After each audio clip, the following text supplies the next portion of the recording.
Yeah, definitely. I still want to talk about the Pixar thing and them removing the transgender character from their upcoming show. What's it called? Win or Lose? I think it's about like a middle school coach or something like that. And yeah, apparently they just announced that they're going to be removing this transgender character. They had like some storyboarded stuff. And the other thing that's fucked up is they had an actress who was going to play this character who is trans. They had all this shit set up, and then they informed her at the last minute that they're just going to change her character to a straight character. And she was talking about how upset she was over it. And it's just kind of fucked up. It's cowardly, you know, because look, it's one thing if in terms of direction, you don't want to focus on stories like that going forward. Okay, whatever. But to draft up this character and then decide to cut it from the actual show and then make an announcement about it. That's the other thing is this is the first thing I've heard about this show is that that they had this character and that they're removing it. So it's like, yeah, great job on the promotion there. You guys are doing a great job in terms of like, you know, putting information out there about what this show is going to be. And yeah, so, you know, it pissed a lot of people off, but it seems like what they're doing is they're capitulating to this backlash that they get from a pretty small, you know, number of people, where it seems like, you know, a pretty wide majority of people who watch movies like that and shows like that, you know, support stories like that or at least have nothing against it. And all of us have something to learn. And that little storyboard clip from it was so sweet, man. I was like tearing up watching that. It's like, it's really beautiful. And like to see that in like full Pixar color with all the care that they put into the art and everything, that would be so beautiful. And if it's really just like one scene like that, I guess it probably isn't one scene. They probably have multiple scenes with that type of arc. But yeah, man, it's just really sad because like it would have been a really cute thing to put in there. And whether the right wants to act like it or not, there are a lot of kids out there who are dealing with that sort of thing in many different forms. And to display it in a way that doesn't exactly put a name to it exactly, but it kind of shows the feeling. I think that's what a lot of people don't understand about, you know, transgender people and what they deal with is the feeling. To them, it's just like, oh, I want to be a girl instead of a boy. Or, oh, I'm a young boy who likes dresses, so now my parents are going to trans me. But it's like, there's a very specific feeling of what it's like to be in the body of somebody who experiences gender dysphoria. And you know, to display that in such a colorful and vivid way strikes me as just so valuable and exactly what Pixar should be doing and always has done. And clearly this is an upper management decision. You know, they got shown these clips and storyboards and they decided to cut it because they're cowards and they know that this is going to come out during the Trump administration and, you know, they don't want to be punished. But what the fuck is the point of art if you're not challenging the conventional narratives, going against the grain? And this is another example of how, as much as conservatives want to act like they are we are the counterculture, blah, blah, blah, bullshit, all they are ever doing is pushing down on marginalized and oppressed groups. And to tell those stories and to give voices to those oppressed groups is always going to be what goes against the grain. And I think the people who do that over the next 4 years and beyond, despite the backlash and the intimidation from the Trump administration, they're going to be the ones who win. They're going to be the ones who have the public behind them, because that's what people want. People want real storytelling and not watered down fucking, you know, CW bullshit. What you said about them being cowards is what sticks with me the most. That's exactly what it is. It is just cowardice. Like you said, it's going to come out during the Trump administration, and they're worried about backlash. And certainly, you're right. It was an upper management decision. That didn't come from the artists. They wouldn't have made it in the first place if they were like that. And it's tragic. I think you're right. I hope you're right that looking back, you know, those people will be on the right side of history and it'll be looked at that way. More and more these days, I'm getting scared that the rock's just rolling all the way down the hill and the idiots are taking over. But we'll see what happens. I didn't realize that about the actress already being cast and just completely screwed over because of that. That's fucking fantastic. And what you said about the upper management being the one that canceled, of course, yeah, it has to be, right? No artist did that. And I mean, it got to the animatic stage. So that's what happens. Once they get to an animatic, shit gets run up the ladder and executives get scared sometimes, especially if they're cowards like this, which is downright laughable and the level of hypocrisy. Like you said, this is the crowd that thinks they're counterculture, that wants to scream about free speech, gets so mad that you can't be openly racist without repercussions on Twitter, that they spend, however, I don't even remember what Elon Musk spent on Twitter, but clearly too much, just to destroy it and fill it with a bunch of racists, or just let them go wild, the ones that were already there. But I don't understand about these people getting scared. It's like, what are they scared of exactly? Their kids seeing a trans person? That's what the better of the crowd, the argument they have, right? So there's like two kinds of transphobe bigots, right? There's just the straight up, not scared to tell you what a piece of shit bigot they are and tell you, trans people shouldn't exist or they don't exist. It's a mental illness, this and that. Real quick sidebar on that. If it was a mental illness, I'm going to be clear here, just in case anyone's listening. Trans men are men, trans women are women. It's not a mental illness, right? But let's say it was. If it was, why would you hate on and harass a group of people for having a mental illness? Does not make any goddamn sense. So the ones that claim to not be filled with hate, that say like, oh, I have no problem with trans people or gay people or whatever they're, being bigoted about, that they're trying to say they're not. They say that like, it's just that I don't want my kids to see that. Their kids shouldn't see that.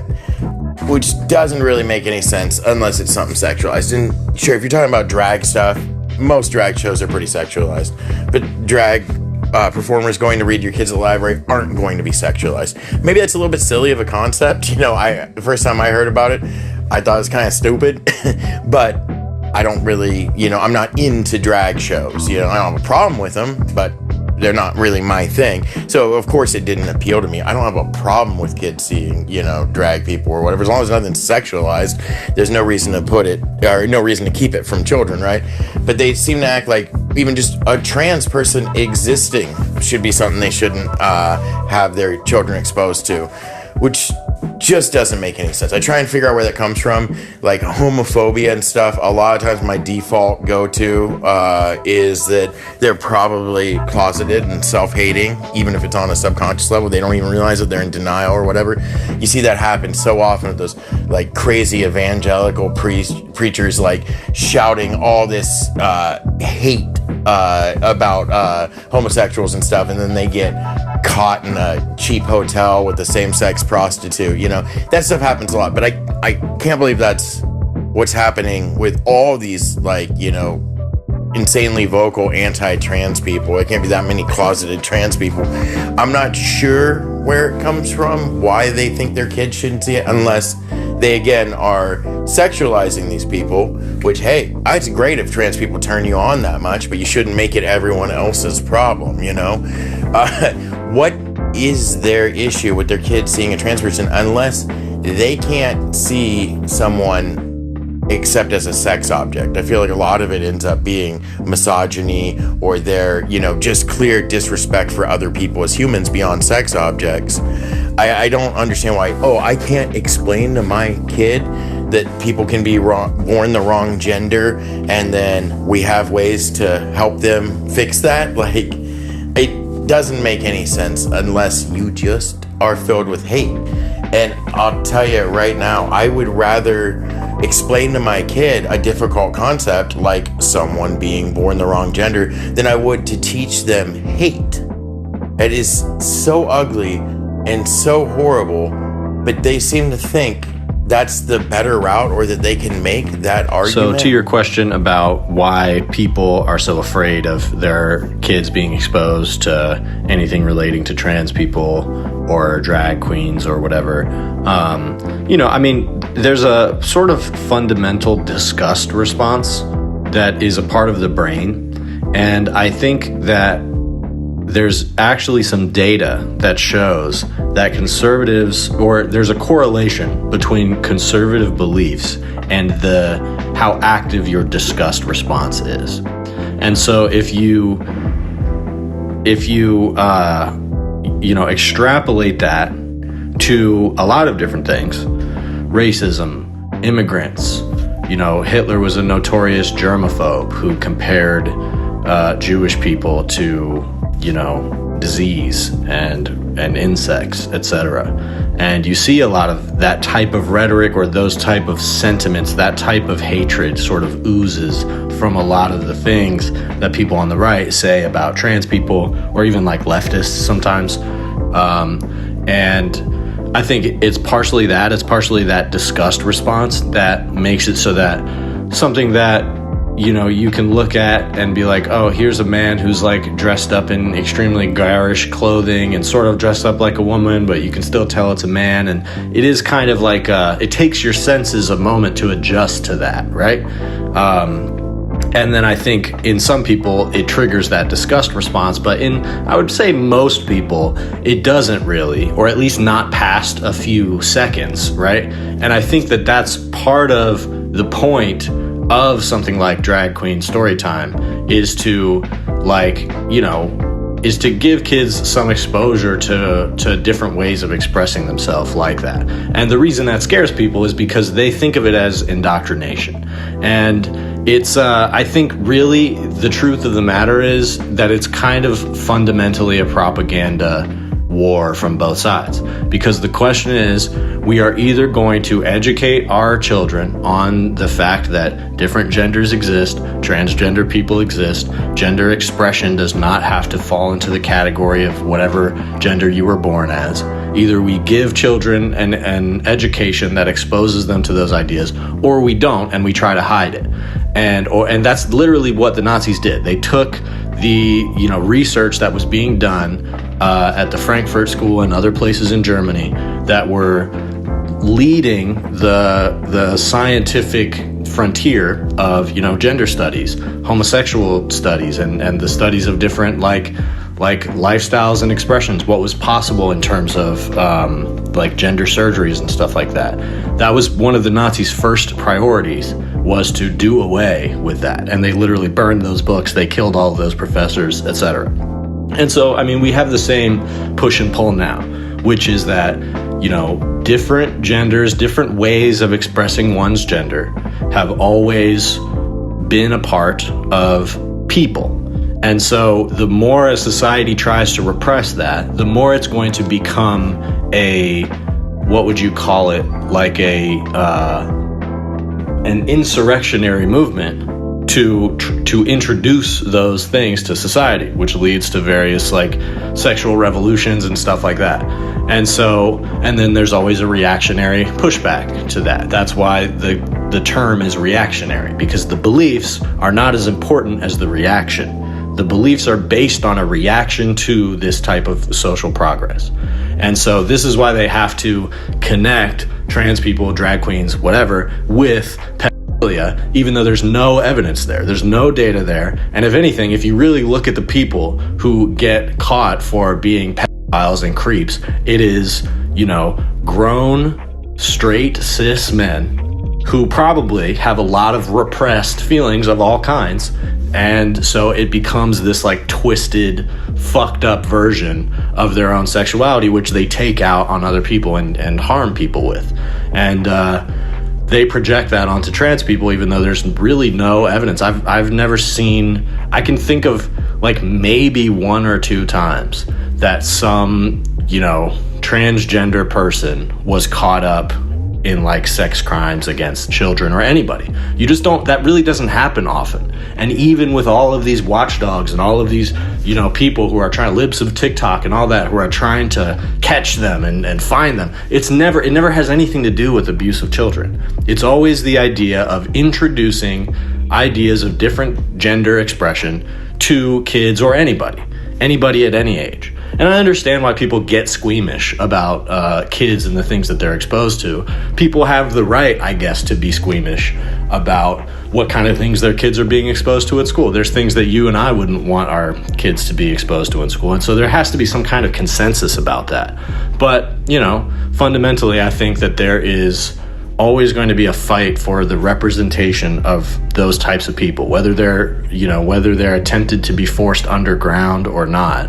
It's like, you know, people are always going to express themselves the way they feel best. And when you repress that expression, you create way more problems than you started with. And that's my argument against the whole traditionalist narrative about anything, gender roles, marriage, all of that, trying to force women into a position where they're more dependent on men again so that they have to get married, so more people get married and have kids. I mean, this is the conservative vision for society. And, you know, the thing that comes to me about it is like, we already did that. The reason we are where we are right now is because none of that shit worked. We tried that for decades and it fell apart because when you repress people to that extent, you create a pushback against it and against the societal order. And that, you know, that is the reason that we're at the point that we're at, where the nuclear family has fallen apart and people are exploring different kinds of gender roles and stuff, and there's so much controversy around it, is because it was never that effective of a way of organizing society in the first place. I don't know, and I do find it rather disheartening, is I like to believe that society in general gets better over time. I mean, we do. But it seems like, you know, as slow as the rock is moving uphill, it's at least being pushed a little bit each year. At least it seemed like that for a long time. I mean, shit, we elected Obama twice, you know? So it felt like things were getting better. And then, of course, 2016 happened and it felt like everything was going backwards and getting worse and worse and worse. But one thing that always stuck out with me is one thing that sticks in the craw of most of these right-wing assholes is how like woke companies are these days, especially Disney. Everything's appealing to women and the LGBTQ plus community and this and that, and they're whining about characters getting, you know, racially swapped or gender swapped or whatever and all this stuff. And every year during Pride Month, corporations, you know, all of a sudden get super queer and, you know, and it's so like one-dimensional and easily pandering, and they obviously don't really care, but they're just doing it. But to me, that was a good sign, right? Because these companies don't give a shit about anything. As much as they want to talk about inclusion and diversity and stuff like that, all they give a shit about is making money. If this country was, you know, literally run by the KKK, they would happily be, you know, having, you know, Hood Month or whatever, and putting little hoods on all their logos. It doesn't matter to them. But the fact that they kept, even when they got backlash, and, you know, particularly loud backlash, that's how the right-wing crowd is, they're, you know, thought of, or I thought of at least, the minority just really loud. They're the loud minority, right? Even with all that, companies, especially Disney, stuck to that and kept, you know, increasing the diversity and inclusion in their the media they produce. So what that said to me is all the millions of dollars they spend on analysts and focus group and testing and stuff like that still shows that the majority of the people in the country are not fucking bigots. You know, they're okay with diversity and inclusion, and they want things to be more, you know, for lack of a better term, woke. Because if the companies are pandering to that, that shows that their money, their research, everything they spent shows that that's the way the tide is really going, and that's the majority to appeal to. So the fact that they cut this character is a really bad sign. The fact that a lot of Disney stuff is doing bad is a really bad sign. But, I mean, a lot of that isn't from the wokeness, as much as that crowd would like you to believe that in their posts and such. It's just because they've put out too much stuff and bland stuff and this and that, and there's a lot of reasons for it. But the fact that they're actually starting to cut this stuff is really, really scary. And it's, of course, a trans character. I mean, the trans issue is like the new abortion, really. It's the one big hot button thing they use to really get everyone up in arms. I mean, obviously, abortion's the new abortion since they repealed Roe v. Wade. But, I mean, trans is like the one thing that will get everybody vocalized on either side, you know? And I don't understand why people are so upset by trans people, why they're so threatened and scared that their kids could possibly see that someone could transition. I mean, there's obvious answers: the fear of the unknown, people being closeted and self-hating, you know, there's a million reasons why, but it shocks me how much just a simple post about a trans person can make people angry. I see it every day on social media. I saw one the other day. It's Pedro Pascal and his lovely sister. Very beautiful woman, seems nice in interviews, very nice. She happens to be trans, and then anytime I see a post, it's like Pedro Pascal and his sister at this, you know, blank award show, whatever. There's got to be 50 comments right away under it that are like, brother, that's his brother, or supporting mentally ill people is the new black, or whatever, you know. Like, it's ridiculous how upset people get. And like, even if you believe it's a mental illness, which clearly it's not, I mean, there's something going on, you know, some kind of gender, you know, dysphoria or whatever, but it's not a bad thing. But even if you believed it was, why you would hate and attack people for having a mental illness, which, again, I want to be clear, I don't think they do. They don't.